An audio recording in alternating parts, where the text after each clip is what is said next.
ರಾಜ್ಯ ರಾಜಕಾರಣಕ್ಕೆ ಒಂದು ತೆರವನ್ನ ನೀಡಲಿರುವಂತಹ ಆಪರೇಷನ್ ಗೇಮ್ ಪ್ಲಾನ್. ಎಸ್, ಆ ಆಪರೇಷನ್ ಗೇಮ್ ಪ್ಲಾನ್ ನ ನಿಮ್ಮೆದುರು ರಿವೀಲ್ ಮಾಡೋ ಸಲುವಾಗಿ ನಾನು ಬಂದಿದ್ದೀನಿ. ನೋಡಿ, ಇದು ಸಣ್ಣ ಪುಟ್ಟ ಆಪರೇಷನ್ ಅಲ್ಲ, ಇದು ದೊಡ್ಡ ಮಟ್ಟದ ಆಪರೇಷನ್ನೇ. ಮತ್ತು ನಾ ಹೇಳದ್ನಲ್ಲ, ಸ್ಟೇಟ್ ಪಾಲಿಟಿಕ್ಸ್ಗೆ ಒಂದು ಟರ್ನಿಂಗ್ ಪಾಯಿಂಟ್ ಅನ್ನುವ ರೀತಿಯಲ್ಲಿ ಈ ಆಪರೇಷನ್ ಆಗ್ತಾ ಇದೆ. ಇದರ ಹಿಂದೆ ಒಂದು ಗೇಮ್ ಪ್ಲಾನ್ ಇದೆ, ಸ್ಟ್ರಾಟಜಿ ಇದೆ. ಏನದು ಗೇಮ್ ಪ್ಲಾನ್? ಯಾರು ಮಾಡ್ತಾ ಇರೋದು ಆಪರೇಷನ್? ಇದು ಎಲೆಕ್ಷನ್ ನ ಗುರಿಯಾಗಿಟ್ಕೊಂಡಿರುವಂತದ್ದು, ಅಥವಾ ಈಗಿನ ಸರ್ಕಾರವನ್ನ ಗುರಿಯಾಗಿಟ್ಕೊಂಡಿರುವಂತದ್ದು, ಅಥವಾ ಆಂತರಿಕವಾಗಿ ಆಗ್ತಾ ಇರುವಂತಹ ಗುದ್ದಾಟ, ಕಲಹ ಅದನ್ನ ಗುರಿಯಾಗಿಟ್ಕೊಂಡಿರುವಂತದ್ದು? ಯಾವುದನ್ನ ಗುರಿಯಾಗಿಟ್ಕೊಂಡು ಈ ಗೇಮ್ ಪ್ಲಾನ್ ನ ಮಾಡಿದ್ದಾರೆ ಹಾಗೂ ಈ ಆಪರೇಷನ್ ನ ಮಾಡ್ತಿದ್ದಾರೆ ಹಾಗೂ ಅದರ ಪರಿಣಾಮ ಏನು? ಎಸ್, ಈ ಎಲ್ಲ ವಿವರಗಳನ್ನ ಕೊಡೋ ಸಲುವಾಗಿ ನಾನು ಬಂದಿದ್ದೇನೆ. ಆತ್ಮೀಯರೇ, ವಾರ್ತೆ ವಿಶೇಷ ಕಾರ್ಯಕ್ರಮಕ್ಕೆ ಸ್ವಾಗತ. ನಾನು ವೀರೇಂದ್ರ ಉಪ್ಪುಂದ. ನೋಡಿ, ಸಹಜವಾಗಿ ಆಪರೇಷನ್ ಕೂಡಲೇ ಎಲ್ರಿಗೂ ಕಣ್ಣು ಮುಂದೆ ಬರೋದು ಆಪರೇಷನ್ ಕಮಲ. ದೇಶಾದ್ಯಂತ ಪ್ರತಿಧ್ವನಿಸಿದಂತಹ ಒಂದು ಟೈಟಲ್.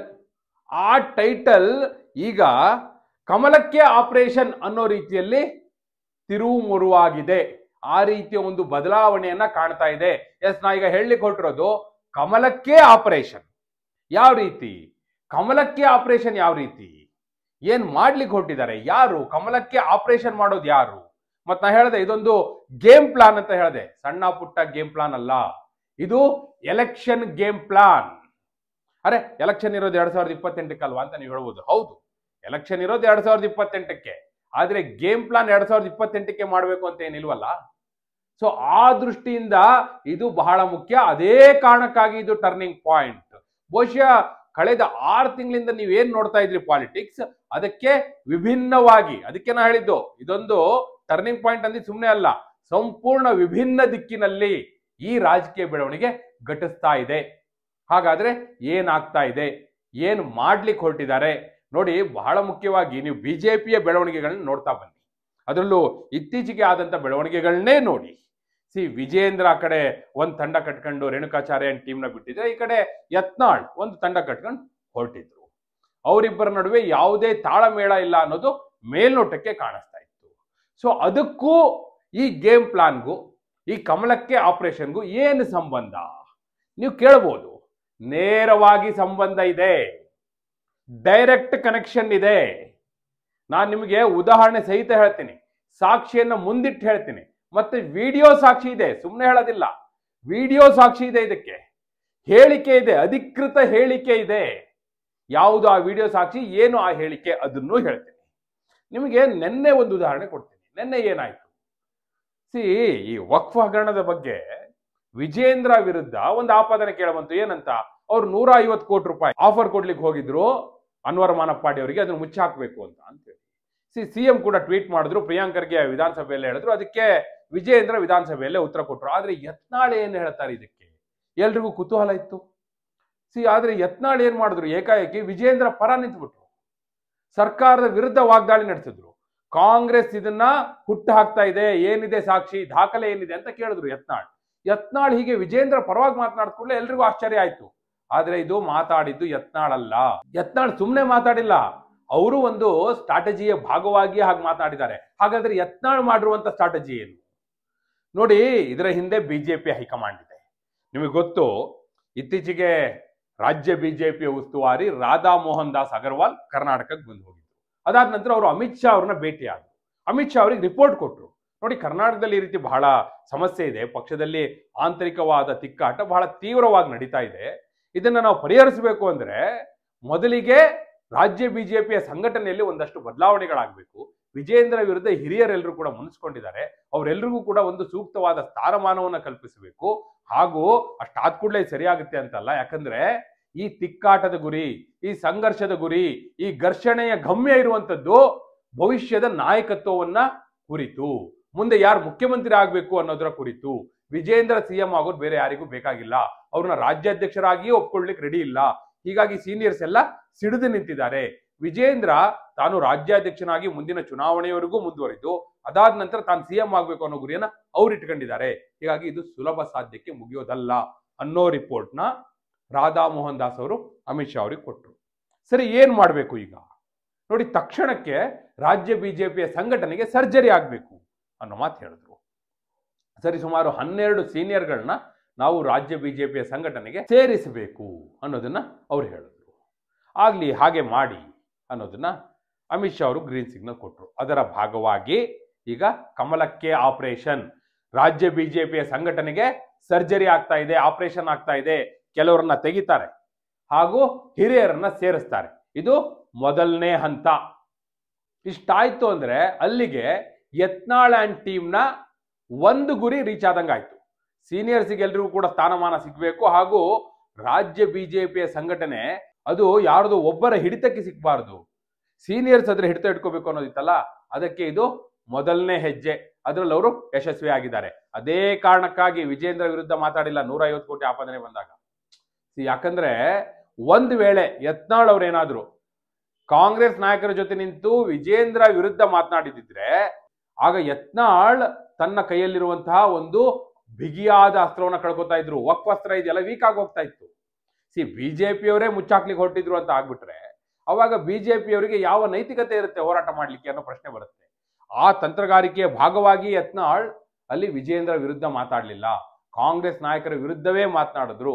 ಕಾಂಗ್ರೆಸ್ ನಾಯಕರಿಗೆ ದಾಖಲೆ ಕೇಳಿದ್ರು, ಎಲ್ಲಿ ಹೇಳಿದ್ದಾರೆ 150 ಕೋಟಿ ಅಂತ ಹೇಳಿ ಪ್ರಶ್ನೆ ಮಾಡಿದ್ರು. ಇವೆಲ್ಲವೂ ಕೂಡ ನೋಡಿ, ಒಂದು ಕಡೆ ತಮ್ಮ ಗುರಿಯನ್ನು ತಲುಪ್ತಾ ಇದ್ದಾರೆ, ಮತ್ತೊಂದು ಕಡೆ ತಮ್ಮ ಕೈಯಲ್ಲಿರುವಂತಹ ಅಸ್ತ್ರವನ್ನು ಕಳ್ಕೊಳ್ತಾ ಇಲ್ಲ.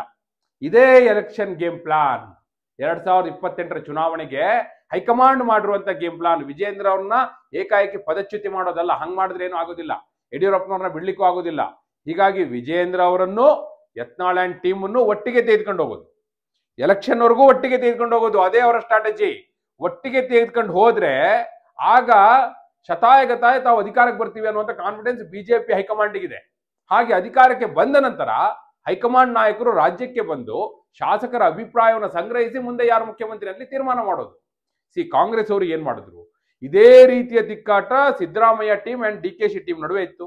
ಸಿದ್ದರಾಮಯ್ಯನವರು ಡಿಕೆ ಶಿವಕುಮಾರ್ ಬಹಿರಂಗವಾಗಿಯೇ ಪ್ರತಿ ಹೇಳಿಕೆಗಳನ್ನೆಲ್ಲ ಕೊಟ್ಟಿರುವಂತದ್ದು ನಾವು ನೋಡಿದ್ವಿ. ಬಹಳಷ್ಟು ಘಟನೆಗಳು ನಡೆದಿತ್ತು. ಮುಂದಿನ ಮುಖ್ಯಮಂತ್ರಿ ಅನ್ನುವಂಥ ದೊಡ್ಡ ಅಭಿಯಾನವೇ ನಡೆದಿತ್ತು. ಅಷ್ಟೆಲ್ಲ ಆದ ನಂತರವೂ ಕಾಂಗ್ರೆಸ್ ಹೈಕಮಾಂಡ್ ಎಂಟ್ರಿ ಆಗಿ ಇಬ್ಬರ ನಡುವೆ ಒಂದು ಒಪ್ಪಂದವನ್ನ ತಂದು, ನೋಡಿ ಬಹಿರಂಗವಾಗಿ ಏನು ಮಾತನಾಡಬೇಡಿ, ಅದೇನಿದ್ರು ಹೈಕಮಾಂಡ್ ಮುಂದೆ ತನ್ನಿ, ನಾವು ಇತ್ಯರ್ಥ ಮಾಡ್ತೀವಿ, ಪ್ರತಿಪಕ್ಷಗಳಿಗೆ ನೀವೊಂದು ಅಸ್ತ್ರ ಕೊಡಬೇಡಿ ಅಂತ ಹೇಳಿ ಅವ್ರ ನಡುವೆ ಒಂದು ಹೊಂದಾಣಿಕೆಯನ್ನು ಮೂಡಿಸಿದ್ರು. ಅದರ ಪರಿಣಾಮವಾಗಿ ಅವರು ಅಧಿಕಾರಕ್ಕೆ ಬಂದ್ರು. ಇಬ್ಬರ ಕಾಂಬಿನೇಷನ್ ಅಲ್ಲಿ ಹೋಗಿದ್ರಿಂದನೇ ಕಾಂಗ್ರೆಸ್ ಅಧಿಕಾರಕ್ಕೆ ಬಂದಿತ್ತು. ಈಗಲೂ ಕೂಡ Yatnal team and Vijayendra team ನಡುವೆ ಒಂದು ಸೂತ್ರವನ್ನ ಸಿದ್ಧಪಡಿಸಿ ಈಗ ಹೈಕಮಾಂಡ್ ಈ ಗೇಮ್ ಪ್ಲಾನ್ ನ ಇಂಪ್ಲಿಮೆಂಟ್ ಮಾಡ್ತಾ ಇದೆ. ಸೊ ಇದರ ಭಾಗವಾಗಿ ಈ ಎಲ್ಲ ಬೆಳವಣಿಗೆಗಳು ಕೂಡ ಘಟಿಸ್ತಾ ಇದೆ. ನಾ ಹೇಳಿದ್ನಲ್ಲ, ಸಂಘಟನೆಯಲ್ಲಿ ಬದಲಾವಣೆ ಹಾಗೂ ಯತ್ನಾಳ್ ಎಲ್ಲೂ ಕೂಡ ವಿಜೇಂದ್ರ ವಿರುದ್ಧ ಮಾತನಾಡದೇ ಇರುವಂತದ್ದು, ಕಾಂಗ್ರೆಸ್ ನಾಯಕರ ವಿರುದ್ಧವೇ ಹರಿಹಾಯ್ದದ್ದು, ಇವೆಲ್ಲವೂ ಇದೆಯಲ್ಲ, ಇವೆಲ್ಲವೂ ಈ ಸೂತ್ರದ ಭಾಗವಾಗಿ ನಡೀತಾ ಇರೋದು, ಸುಮ್ಮನೆ ನಡೀತಾ ಇರುವಂತದ್ದಲ್ಲ. ನೋಡಿ, ಹಂಗೇನಾದ್ರೂ ಇದ್ದಿದ್ರೆ ಯತ್ನಾಳ್ ಬೇಕಿದ್ರೆ ಈ ರೀತಿ 150 ಕೋಟಿ ಆಪಾದನೆ ಬಂದಿದೆ ಅನ್ಕೊಳ್ಳೆ, ನಾನು ಅವಾಗ್ಲೇ ಹೇಳಿರ್ಲಿಲ್ರಿ ಇದೇನು ಹೊಸ್ತಾ, ಅಪ್ಪ ಮಕ್ಕಳು ಭ್ರಷ್ಟಾಚಾರ ನಂಗೆ ಗೊತ್ತಿಲ್ವಾ, ನಾನೇ ಮೊದಲು ಮಾತಾಡಿದ್ದು ಅಂತೇಳಿ ಹೇಳ್ಬೋದಿತ್ತು. ಅವ್ರೇನು ಓತಪ್ರೋತವಾಗಿ ಮಾತಾಡ್ತಾರೆ, ಇದೇನು ಮಾತಾಡೋದು ಹೆಚ್ಚುಗಾರಿಕೆ ಆಗಿರಲಿಲ್ಲ, ಅವರಿಗೆ ಮಾತನಾಡ್ತಿದ್ರು, ಆದ್ರೆ ಮಾತನಾಡಲಿಲ್ಲ. ಯಾಕಂದ್ರೆ ಅದು ಈ ಸಂಧಾನ ಸೂತ್ರದ ಒಂದು ಭಾಗ, ಈ ಗೇಮ್ ಪ್ಲಾನ್ ನ ಒಂದು ಭಾಗ. ಅದೇ ಕಾರಣಕ್ಕಾಗಿ ಅವರು ಬಹಳ ಎಚ್ಚರಿಕೆ ಹೆಜ್ಜೆಯನ್ನ ಬಹಳ ಸೂಕ್ಷ್ಮವಾಗಿಯೇ ಮುಂದಿಡ್ತಾ ಇದ್ದಾರೆ. ಯಾಕಂದ್ರೆ ಹೈಕಮಾಂಡ್ ಹಾಗೆ ಹೇಳಿದೆ, ನಿಮ್ಮ ಸಮಸ್ಯೆ ಏನೇ ಇದ್ರೂ ಕೂಡ ನಮ್ಮ ಹತ್ರ ಹೇಳಿ, ಆದ್ರೆ ನೀವೇ ಕಿತ್ತಾಡ್ತಾ ಇದ್ದೀರಿ ಅನ್ನೋ ಸಂದೇಶ ಜನರಿಗೆ ಹೋಗ್ಬಾರ್ದು. ವಿಜೇಂದ್ರ ಏನಾದ್ರೂ ತಪ್ಪು ಮಾಡಿದ್ರೆ ನಮ್ಮ ಹತ್ರ ಹೇಳಿ, ನಾವು ಸರಿಪಡಿಸ್ತೀವಿ. ಕಾಂಗ್ರೆಸ್ ನಾಯಕರಿಗೆ ನೀವಾಗಿ ಒಂದು ಅಸ್ತ್ರವನ್ನ ಬೆಳ್ಳಿ ತಟ್ಟೆಯಲ್ಲಿ ಕೊಡಬೇಡಿ. ಸೊ ನೀವೊಂದು ಚೌಕಟ್ಟಿನಲ್ಲಿ, ಪಕ್ಷದ ಚೌಕಟ್ಟಿನಲ್ಲಿ ಏನ್ ಬೇಕಾದ್ರೂ ಹೇಳಿ ಅನ್ನೋದನ್ನ ಹೇಳಿದ್ದಾರೆ. ಅದೇ ಈಗ ಇಂಪ್ಲಿಮೆಂಟ್ ಆಗಿದೆ. ನೋಡಿ, ಇದೆಲ್ಲವೂ ಕೂಡ ಮುಂದಿನ ಚುನಾವಣೆಯನ್ನ ಗುರಿಯಾಗಿಟ್ಟುಕೊಂಡೇ ನಡೀತಾ ಇರುವಂತದ್ದು. ವಿಜೇಂದ್ರ ಅವ್ರನ್ನ ಅಧ್ಯಕ್ಷ ಸ್ಥಾನದಿಂದ ತೆಗೆದ್ರೂ ಕೂಡ ಬಿಜೆಪಿಗೆ ಯಾವುದೇ ಲಾಭ ಇಲ್ಲ, ಯತ್ನಾಳ್ ಅವ್ರನ್ನ ಉಚ್ಚಾಟನೆ ಮಾಡಿದ್ರು ಬಿಜೆಪಿಗೆ ಯಾವುದೇ ಲಾಭ ಇಲ್ಲ. ಹೀಗಾಗಿ ಇಬ್ಬರನ್ನೂ ಕೂಡ ಒಂದೇ ದೋಣಿಯಲ್ಲಿ ಹೇಗಾದರೂ ಸೇರಿಸುವಂತ ಪ್ರಯತ್ನ ನಡೀತಾ ಇದೆ ಅನ್ನೋದಕ್ಕೆ ಇವೆಲ್ಲವೂ ಕೂಡ ಸಾಕ್ಷಿ. ಇಬ್ಬರು ಕೂಡ ಒಗ್ಗೂಡಿದ್ರೆ ಖಂಡಿತವಾಗಿಯೂ ಮುಂದೆ ನಾವು ಅಧಿಕಾರಕ್ಕೆ ಬರಬಹುದು ಅನ್ನುವಂತ ಒಂದು ಕಾನ್ಫಿಡೆನ್ಸ್ ಬಿಜೆಪಿ ನಾಯಕರಿಗೆ ಇದೆ. ಹೇಗಾದ್ರೂ ಮಾಡಿ ಅವರೆಲ್ಲರನ್ನೂ ಕೂಡ ಒಟ್ಟಿಗೆ ತರುವ ಪ್ರಯತ್ನದ ಭಾಗವಾಗಿ ಈ ಎಲ್ಲ ಕಸರತ್ತು ನಡೀತಾ ಇದೆ. ಇದು ವರ್ಕ್ ಆಗುತ್ತಾ? ಯತ್ನಾಳ್ ಹಾಗೂ ವಿಜೇಂದ್ರ ಒಟ್ಟಾಗಿ ಹೋಗಬಹುದಾ? ಹಾಗೊಂದು ವೇಳೆ ಒಗ್ಗೂಡಿ ಮುಂದೆ ಚುನಾವಣೆಗೆ ಹೋದದ್ದೇ ಆದ್ರೆ ಬಿಜೆಪಿ ಅಧಿಕಾರಕ್ಕೆ ಬರಬಹುದಾ? ಅಥವಾ ಏನೇ ಮಾಡಿದ್ರು ಅದು ಸಾಧ್ಯ ಇಲ್ಲ. ಈ ಕಡೆ ಕಾಂಗ್ರೆಸ್ ಅಲ್ಲಿ ಏನಾದ್ರೂ ಒಡಕುಂಟಾದ್ರೆ, ಕಾಂಗ್ರೆಸ್ ಒಡೆದು ಹೋದ್ರೆ, ಒಂದೇ ಡಿ ಕೆ ಶಿವಕುಮಾರ್ ರೆಬಲ್ ಆದ್ರೆ ಅಥವಾ ಸಿದ್ದರಾಮಯ್ಯನವ್ರನ್ನ ಕೆಳಗಿಳಿಸಿದ್ರೆ ಹಾಗೆ ಮಾಡಿದ್ರೆ ಮಾತ್ರ ಚಾನ್ಸ್ ಇರೋದು ಅಂತೀರಾ? ಏನಾಗಬಹುದು? ಈ ಗೇಮ್ ಪ್ಲಾನ್ ಬಿಜೆಪಿಯ ರಾಷ್ಟ್ರೀಯ ನಾಯಕರ ಸಂಧಾನ ಸೂತ್ರ ಫಲವನ್ನ ಕೊಡುತ್ತಾ? ಯಾರಿಗೆ ಇದರಿಂದ ಲಾಭ ಆಗಬಹುದು? ಹಾಗೆ ಈ ಕಾಂಬಿನೇಷನ್ ನಲ್ಲಿ ಮುಂದೆ ಹೋದದ್ದೇ ಆದ್ರೆ, ಚುನಾವಣೆಗೆ ಹೋದದ್ದೇ ಆದ್ರೆ ಮುಂದೆ ಯಾರು ಮುಖ್ಯಮಂತ್ರಿ ಆಗಬಹುದು? ಎಸ್, ನಿಮ್ಮ ಅಭಿಪ್ರಾಯವನ್ನ ಕಮೆಂಟ್ ಮೂಲಕ ತಿಳಿಸಿ. ಹಾಗೆ ನೀವಿನ್ನು ವಾರ್ತೆ ಚಾನೆಲ್ನ ಸಬ್ಸ್ಕ್ರೈಬ್ ಮಾಡಿಲ್ಲ ಅಂದ್ರೆ ಈಗಲೇ ಸಬ್ಸ್ಕ್ರೈಬ್ ಮಾಡಿ. ಧನ್ಯವಾದ.